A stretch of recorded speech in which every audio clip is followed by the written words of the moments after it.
to be accompanied by requests. The other week, Heathrow sent me a food hamper along with an ask. They wanted me to support their third runway, as if some shortbread biscuits would drown out the warnings of the climate emergency. Google recently sent me a gift as well. It wasn't much, but it got me thinking about corporate lobbying. It reminded me that in 2018, Google avoided £1.5 billion in tax, according to the Tax Justice Network, and that in 2016, Google reached a deal with the government after dozens of meetings with ministers to secure an effective tax rate of just 3% on profits estimated to be more than £7 billion. Now, I might have missed it, but I don't think doctors or nurses, factory workers or cleaners in Coventry South were offered private meetings with ministers to create tailor-made sweetheart packages to reduce their taxes. But this is a premium service that's given to big business. And so it often seems to be one rule for billionaires and big business and another rule for everyone else. Madam Deputy Speaker, I think the whole web of dinners, gifts, receptions and donations has something to do with that. Because the super rich don't spend their money on MPs out of generosity and out of the goodness of their hearts. They want something in return. And let's be honest, this wealth is used to buy influence in this House, to get this place to serve their interests and not the interests of our constituents. And Madam Deputy Speaker, under the Conservatives, to me, it looks like their investment is paying off.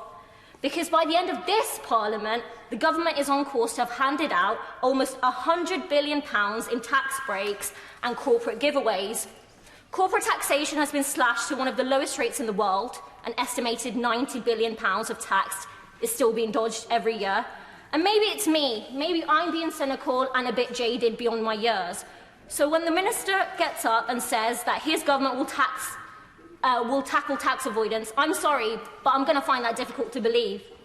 I'll find it difficult because I know time and time again we've heard Conservative ministers talk the talk on being tough on tax for the cameras, but backslide when those cameras are switched off. That's what happened when the Panama and Paradise Papers were revealed, and they revealed the industrial scale of tax dodging.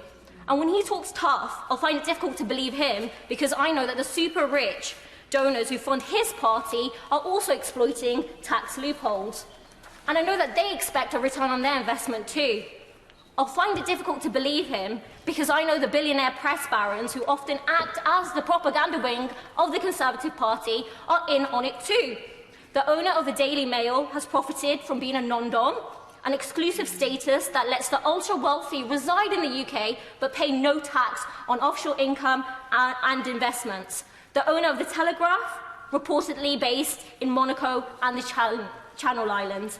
And the owner of The Sun, well, his company was found by a 2008 US report to have 152 subsidiaries, including 62 in the British Virgin Islands, 33 in the Caymans, and 15 in Mauritius. I know that these billionaire press barons don't copy and paste Conservative press releases into their papers for nothing. And I'll be honest with the Chancellor if he was here, but he's not. So all I'd like to say is that after spending a career working with hedge funds and associates to avoid tax, I'm sure he'll understand that I'll have trust issues with him as well. So to conclude, Madam Deputy Speaker, the truth is my constituents cannot trust this government on tax dodgers. They can't trust a party who have cut taxes of the super rich. They take their donations and they let them hoard their wealth and hide it too.